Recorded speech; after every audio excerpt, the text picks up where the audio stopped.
26শে March বৃহস্পতিবার। আজকেও gas ভরতে আসার সেই একই রকম পরিস্থিতি। ভোর 4টের থেকে লাইন দিয়েছি, এখনও পাম্প পর্যন্ত পৌঁছাতে পারিনি, এখনও 2 ঘন্টা মতন লাগবে। এখনও শেষ মাথা পর্যন্ত গাড়ি রয়েছে, যতদূর চোখ যাচ্ছে ততদূর অটো আর অটো। আমাদের পাম্পের পর্যন্ত চলে এসেছি। আমাদের স্পাইস পাম্প ডাল্লাপ থেকে পেরিয়ে যেটা বেলগড়ার দিকে রাস্তাটা যাচ্ছে। তো এই পাম্পের এখানে গ্যাস ভরতে হলে সবাই চলে আসো, গ্যাস অ্যাভেলেবেল। এই দেখো বড় একটা ট্যাঙ্কার বেরাচ্ছে, মানে পুরো একদম ট্যাঙ্কি অ্যাভেলেবেল। রাত 10টা পর্যন্ত গ্যাস দেবে, চলে আসো সবাই।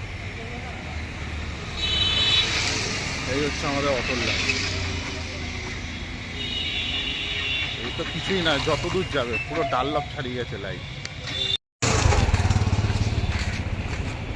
চ চ চ, কাছে পিঠে চলে এসছি, আর বেশি দূর নেই।